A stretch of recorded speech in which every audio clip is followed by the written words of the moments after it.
Okay, guys, we are going to pick up where we left off, which is looking at myths and legends and ancient wartime stories. So I'm going to start by setting the scene before I begin the actual story for today. So just need your ears right now. Imagine this. You can even close your eyes.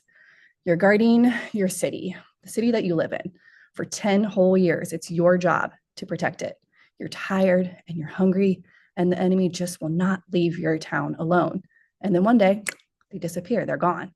In their place, they leave you a giant gift. It's a wooden horse. How kind of them to leave you a gift, but how odd. Would you bring it inside your city or would you be suspicious? Just think about that now. Think about it for a second. Well, a long time ago, a group of people called the Trojans had to decide just that. So let's find out what happened, because the gift wasn't necessarily a gift, it was hiding something. The full story that we're going to read, that I'm going to have you guys look at today, is the legend of the Trojan horse, which you may be familiar with already. To start class, I gave you guys a blank piece of paper that will be your daily doodle paper and a few colors. You have crayons or color pencils or markers. We're going to do a few things like we normally do on that doodle sheet. I'm going to start by reading the story. A long time ago, there was a powerful city called Troy. It was right near the sea, across from a Greek city called Sparta.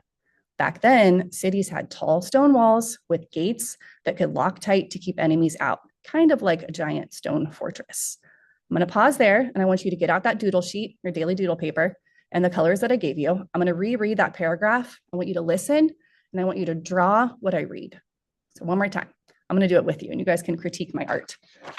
A long time ago, there was a powerful city called Troy. It was right near the sea, the sparkling sea, across from a great city called Sparta. Back then, cities had tall stone walls with gates that could lock tight to keep enemies out, kind of like a giant stone fortress. Sketch out what you can. Maybe paying attention to the sea. I heard Troy, I heard Sparta, I heard tall stone walls. You guys know I am no artist. So here's my drawing. I'm going to speed it up for the sake of time. I have towers, I have labels, I have my sea, pretty basic. I'm going to keep using that doodle sheet for a few other things. I'm going to keep going with the story. Troy was nearly impossible to break into. For 10 years, the Greek army camped outside the city trying to get in. 10 years, that's your lifespan. I'm not going to tell you how many lifespans for me, but no one was winning. The Trojans stayed inside the walls and the Greeks could not break through. Let's pause and just have a reflective question. Can you imagine being stuck in a standoff with someone for 10 years? Again, your whole life almost. Why didn't one side just give up? Turn to a neighbor, partner neighbor, and have a quick little conversation on being stuck in a standoff for 10 years. Why don't you think someone would give up? What traits might someone attain to not give up? And we're going to come back together. One day, a Greek leader named Odysseus, grab your pen, and on the same paper that you did your little doodle sketch, I want you to spell this word out. It's our character's name, Odysseus. Odysseus.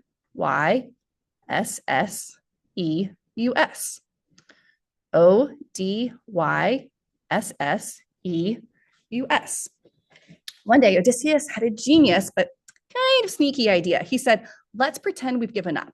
We'll leave behind a peace offering, a giant wooden horse. But here's the twist. We'll hide 30 soldiers inside.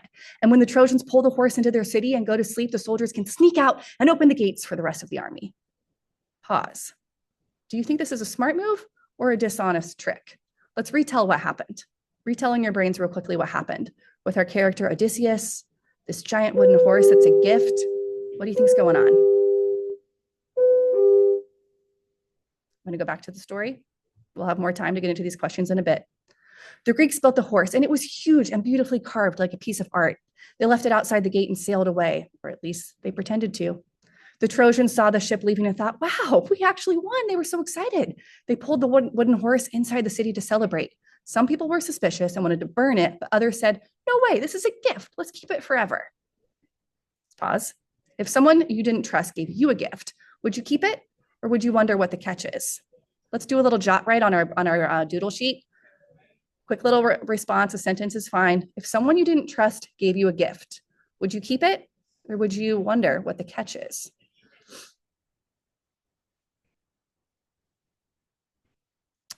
back to the story. That night, while everyone in Troy was sleeping off their big victory party, the Greek soldiers snuck out of the horse. They opened the gates for the rest of the Greek army who had returned under the cover of the night. Troy never saw it coming. That surprise attack ended the war. We're going to get fully into the story, more in depth, and we're going to go back to your doodle sheets because I didn't give you a ton of time in between pause points, but we're going to do a little final reflecting. And then I also want to talk about morals and what the story teaches us with trust, about bragging or thinking that you've won too early. And more importantly, I want to talk about your final project, which is a design challenge of building a modern Trojan horse. So I'll give you the full assignment details in just a bit, but this could look like, for example, as someone who really, really, really loves pizza. If I brought you guys a giant pizza, like let's say 5 pizza boxes, and I said, here you go, and then I backed out of the room. You open the pizza boxes and there's tiny little mini robots that have sent to infiltrate your minds. This could be an example of something I could build as my project with my pizza box robots. So keep that in mind. I'm going to give you guys the assignment sheet and we'll go back to some of your reading response questions from the story that I read. Thanks, guys.